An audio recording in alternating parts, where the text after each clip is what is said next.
Good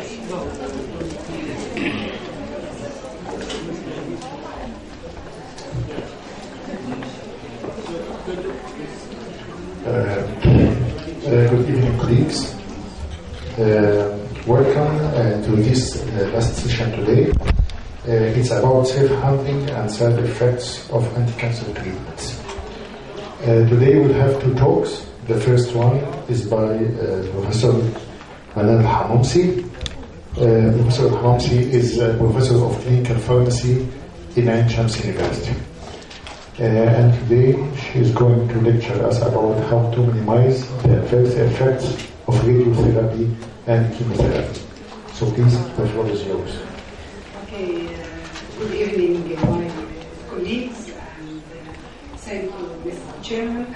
And first of all, I would like to express my thanks and appreciations for this kind invitation to be with you today, especially for Dr. Saharati and Dr. Hisham Al-Mazay.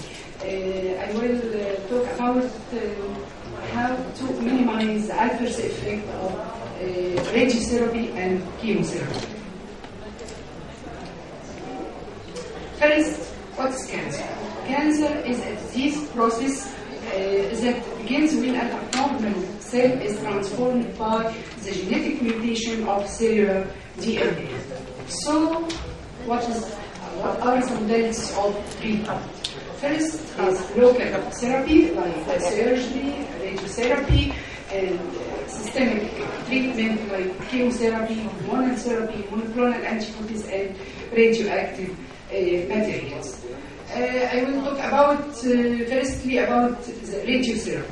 Radiotherapy is local modalities used in the treatment of cancer. Success depends on the differences in the radiation and radio sensitivity between the tumor and normal tissue. It involves administration of ionizing radiations in the form of X-ray and gamma rays to the tumor site. Radiotherapy administered either by external beams or teletherapy, or internal beams or brachytherapy. The role of radiotherapy grows because of early diagnostic of oncology disease. The complications of radiotherapy includes two types, either acute or delayed or long-term toxicity. Acute toxicity, such as fatigue, local skin reaction, GIT toxicity, orophageal mucositis, xerostomia, and myelosuppressions. The long-term sequelae are or maybe occurs many months or years after radiation therapy. As you know, radiation therapy is known to be mutagenic, carcinogenic, teratogenic, and have increased risk of developing both secondary leukemia and solid tumor. However, the oncology pharmacist may not have much contact with the patient receiving radiotherapy, but he can do the following. First, can educate the patient about the expected toxicities, proper self-care to prevent them, or he can follow up the patient and monitor for toxicity development and grading of toxicity. Clinical pharmacists also can recommend an appropriate regimen for management of radiotherapy inducing toxicity. So, what about therapeutic management of radiotherapy-induced toxicity? The most common and most severe and most irritable safe and common toxicity for radiotherapy is xerostomia. Xerostomia is هي مزعجة جدا للبيشنت for the patient and طبعا the patient can't eat,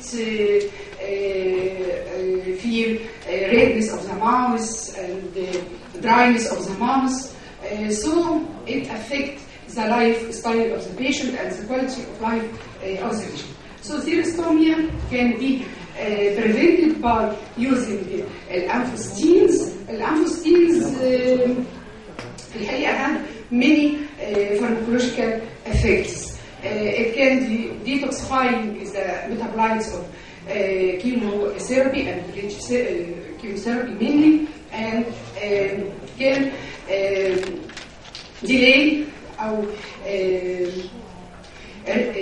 enhance the repair of DNA rapidly, and so he can prevent the effect of the radiotherapy on the or in the salivary gland.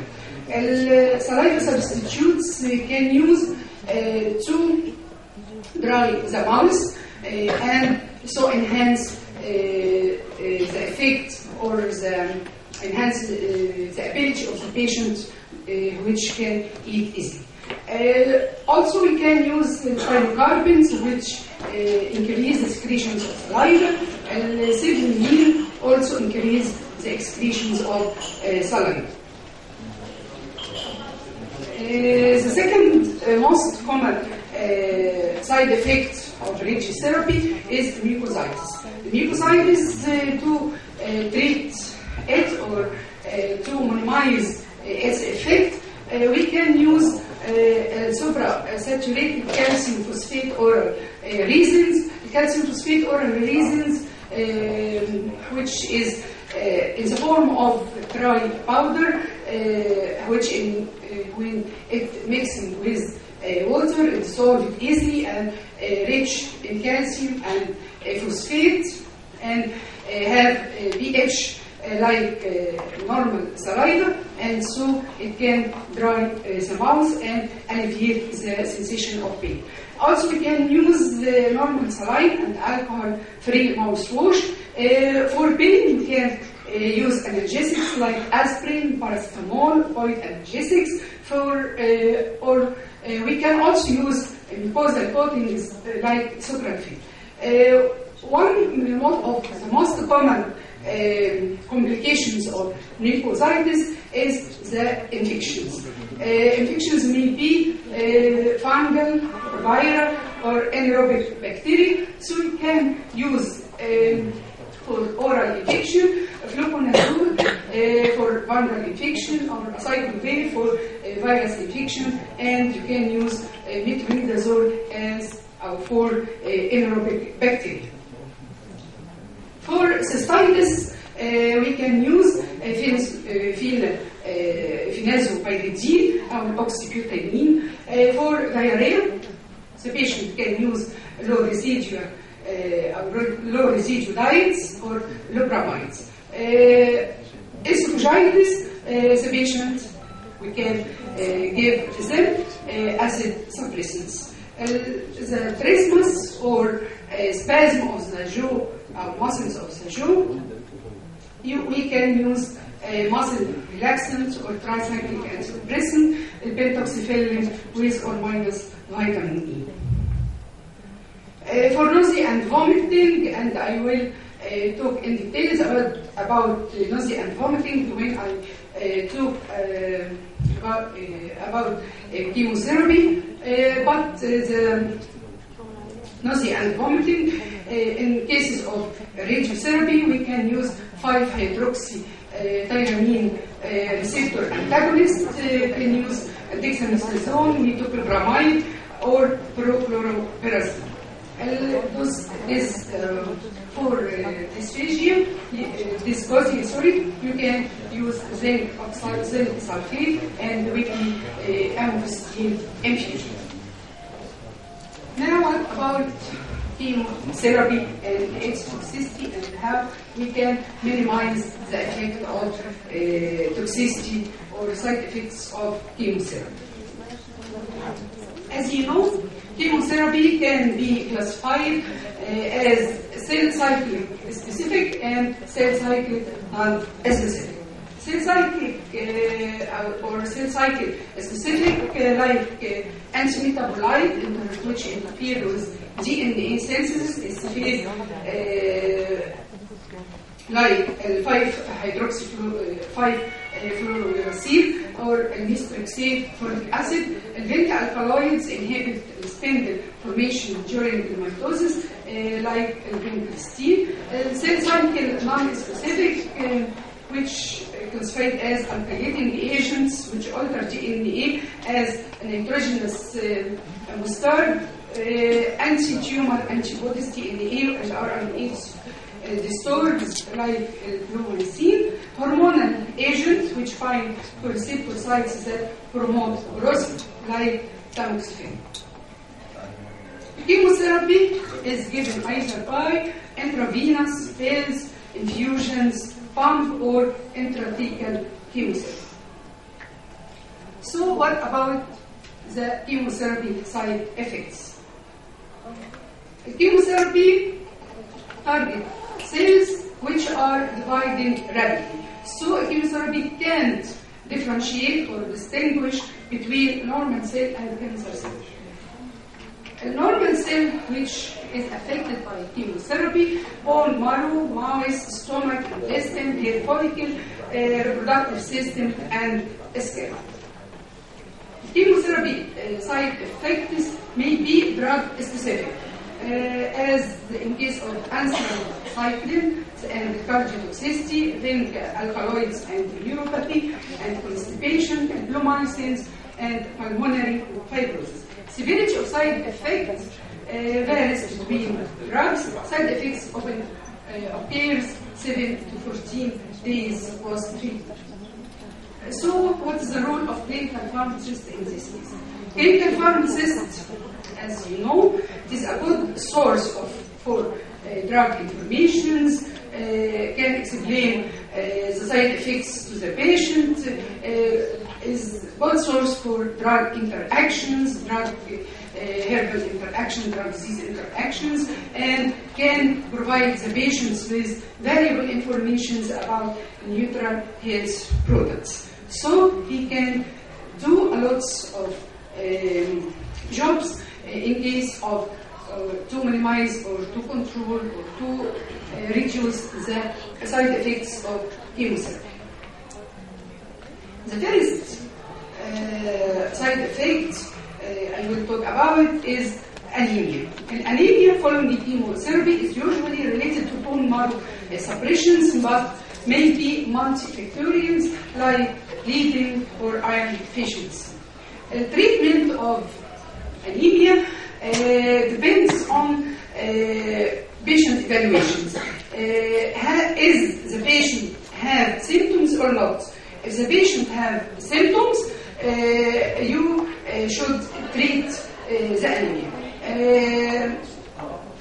Or if the hemoglobin level is below 11 milligram per deciliter, or hemoglobin is decreased by 2 milligram per deciliter from the baseline. In this case, you should treat the patient. We can use erythropoietin, but erythropoietin can use only during the chemotherapy courses or chemotherapy cycles. You can use additional iron therapy for this patient either by oral or IV infusion. Side effect which is highly common in patients using or treated by chemotherapy, which is gastrointestinal side effect, including nausea and vomiting, diarrhea and constipation, loss of appetite, taste changes, and mucositis. In nausea and vomiting, the certain classes of drugs are worse than others, as cisplatin and doxorubicin, which is the most common or most chemotherapies that produce nausea and vomiting. Treatment depends on which antiemetic agent should be used is determined by the emetic potential of the drugs. Emetic potentials of chemotherapy classified to 4 classes. First one, which highly emetic chemotherapy is moderate immutogenic agent or low immutogenic agent or minimal immutogenic agents. Okay? So the treatment depends on the immunogenicity or immunogenic agents of the chemotherapy drugs. In case of highly immunogenic agents, there is 4 positions or cases. The first one, which in case of acute emesis prevention. And acute emesis prevention, acute emesis occurs means it occurs in the first day of treatment. B occurs in the first from hours maximum, يعني from 1 hour to 6 hours after chemotherapy. To prevent acute emesis, you can use the following. Neurokinin 1 antagonist as apipetant plus 5-hydroxydiramine receptor antagonist like palonitron plus dexamethasone. For delayed emesis prevention, which occurs after 24 hours of chemotherapy administration, you can use palonitron and dexamethasone. Due to paloniterones have longer half-lives, reach to 40 hours. So you can use it for delayed emesis prevention. If breakthrough emesis occurs, you can use metoclopramide or chloropyrazine as needed. But in the next cycle, you should use this as regular, not as needed. Anticipatory emesis prevention. It is anticipatory means that emesis not due to chemotherapy, but the patient can emesis due to the circumstances in the hospital, or an patient will be anxiety before taking chemotherapy. So if you or the patient expected or suspected he will emesis, you can use olanzapine as which is a typical antipsychotic agent, so can the patient to be calm and not emesis. For moderate metogenic agents, in case of acute emesis prevention, is the day 1 administration of palonitron plus dexamethasone. Delayed emesis use palonitron plus out or dexamethasone. If breakthrough emesis occurs, you can use metoclopramide or chloropyrazine as needed initially. If breakthrough emesis occurs, continue on regular basis starting next cycle. The anticipatory emesis prevention, as mentioned before, we can use olanzapine. In case of chemotherapy which have low or minimal emetogenic agents, you can use in day 1 dexamethasone or 5-hydroxytryptamine antagonist or metoclopramide plus or chloropyrazine. Acute emesis preventions for minimal emetogenic chemo, no prophylaxis is indicated or needed. Delayed emesis preventions also not indicated. Low, in case of low and minimal emetogenic agents, breakthrough emesis management, metoclopramide or chloropyrazine, if needed or as needed initially. If breakthrough emesis occurs, continue on regular basis starting next cycle. Anticipatory emesis preventions, as we talked previously, use olanzapine. The most common cause or side effects of chemotherapy is mouth sore or mucositis. Mucositis occurs within a few days after treatment.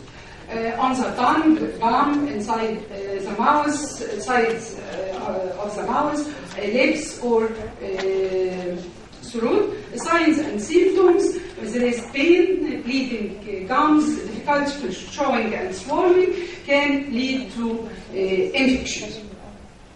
The more common with certain drugs like 5-fluorouracil, methotrexate, doxorubicin, cyclophosphamide. For preventions of mouth sores or mucositis, patient can icing the mouth during treatment. Treatment options: patient can take gel clear or magic mouthwash, viscous lidocaine. Treatment of infections: if it occurs, you can use fluconazole for fungal infection, or cyclovir for viral infection, or metronidazole for anaerobic bacteria. Other side effects of chemotherapy is fatigue. Fatigue is the most common symptoms during and after chemotherapy treatment. Signs symptoms including feeling of weariness, tiredness, or lack of energy that does not always improve with rest. May affect the ability to do daily activities, often overlooked, but it is real and can be managed. As we told about fatigue, it is multifactorial. As the patient may have anemia, so you should treat anemia by restopoietin. The patient is depressed, so you should treat the depressions by, you can use selective serotonin reuptake inhibitors. Patient may be have sleep disturbances, so you can use sleep aid as zolpidem titrate. Patients need psychostimulants as methylphenidate.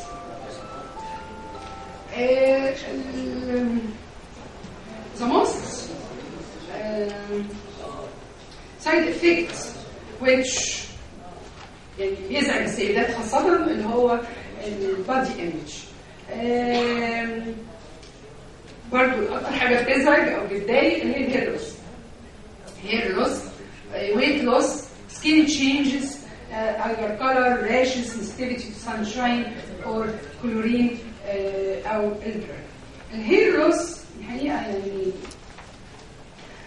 most or some chemo drugs cause hair loss.